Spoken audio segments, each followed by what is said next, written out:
of the theory is this belief that you are secretly saving the world from this satanic cult of pedophiles and cannibals. Does that sound like something you are behind? Well, I haven't heard that, but is that supposed to be a bad thing or a good thing? I mean, if I can help save the world from problems, I'm willing to do it. I'm willing to put myself out there. And we are, actually. We're saving the world from a radical left philosophy that will destroy this country. And when this country is gone, the rest of the world would follow. The rest of the world would follow. That's the importance of this country. It's well known that you have a huge interest in the occult and one of the largest collections of books of that. I don't have a huge collection. Somebody wrote I had 20,000 books. I'd have to live in a bath.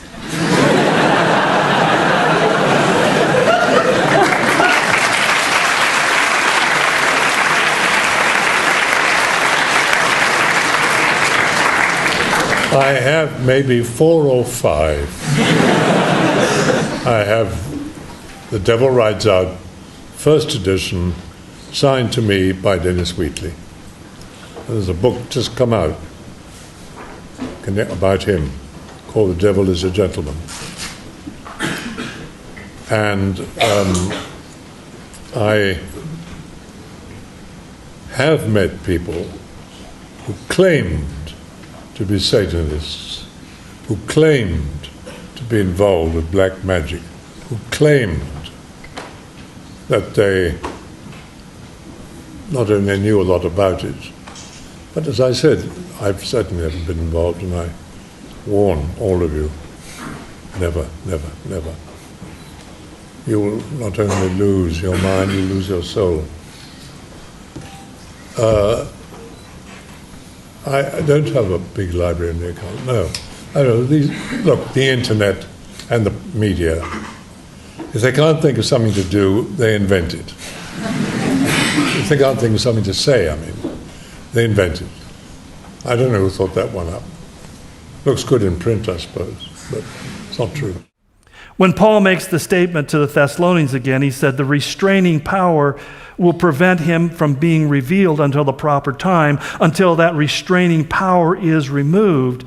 The debate has been for centuries, what is the restraining power? Who is the restrainer? And it's interesting the way that it's written, because the first time he uses it, it's in a neuter, and the second time it's used in the masculine. I feel the beast will feel completely free to assert his authority and to give rise to a one-world system that we've been talking about, deals with one world government, one world economy, and one world religion. Are you concerned that Trump might be elected again shortly? I think it's very likely. And if it happens, it is likely to be the kind of like the death blow to what remains of the global order. And he says it openly.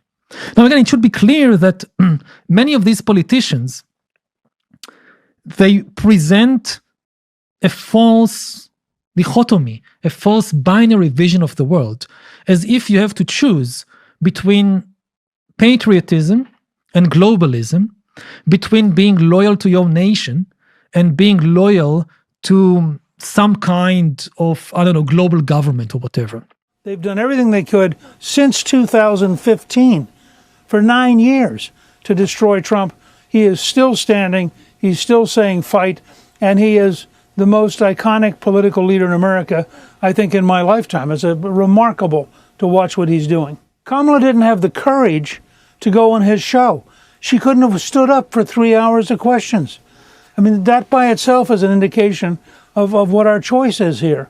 And I think, and by the way, I thought that your introduction and your monologue was excellent. She has 2 problems. She is way too radical in a way that's totally out of touch with reality, and she's incompetent. Now, if you're both out of touch with reality and you're incompetent, that's a pretty big burden to put on the country and a pretty big risk for the whole planet. We live in a dangerous world. I can't imagine Kamala Harris wrestling with nuclear war, wrestling with problems in Ukraine or Gaza or Iran or Venezuela or Cuba. She really would be a disaster for the country. over the last several decades have pushed towards a global government, many of them even being our own presidents. But this will amp it up quite a bit. And it's always a question people have, well, where does America figure in all of this? And that's a good question because we're not mentioned. We assume that we always would be. But as a country ourselves, we are on a very thin edge. We could be reduced to a minor player in world events, which is unthinkable to most of us. While at the same time, he is cautioning them that these things were not signs, but were going to be characteristic of the ages until the time of the end. In fact, he referred to them, he says, these are just the beginning of birth pangs. It's the beginning of that discomfort that says that we're coming to that time. The list is extensive and it's familiar. In fact, he said there will be many will come in my name and will deceive many. There will be many people who will be teaching false things. There'll be wars and rumors of wars, and nations will rise against nation and kingdom against kingdom. There will be famines, he says, notable famines, we might say, and notable earthquakes in various places. You'll be persecuted, you'll be put to death. He said, you'll be hated by all nations because of me. And many will turn away from the faith, he said, betray one another. So apostasy is going to be part of this problem.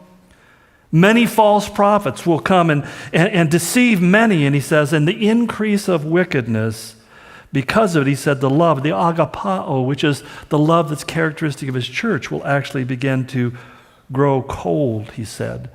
In other words, the church will lose its fervor and its passion for God. But at the same time he's saying these things, he cautions a calm. He says, see to it that you are not alarmed. Such things must happen, but the end is still to come. And these, he says, are the beginning of birth pangs. But then when he comes to verse 14 in Matthew 24, he gives us the first sign, I think, that would indicate that we are in that end of times. He says, the gospel will be preached in the whole world as a testimony to all nations, and then the end will come. Now, in saying that, there's a couple things I think we need to keep in mind. First of all, it's the end of time is not, or when he says this is the end, is not a single event in the sense of we've suddenly come to the conclusion of the story, but rather it's the beginning of a series of events that will usher in the end, as becomes very clear as you study it more carefully. The Old Testament prophets referred to it as a time of Jacob's trouble, referring to how it would be central to the Jewish people.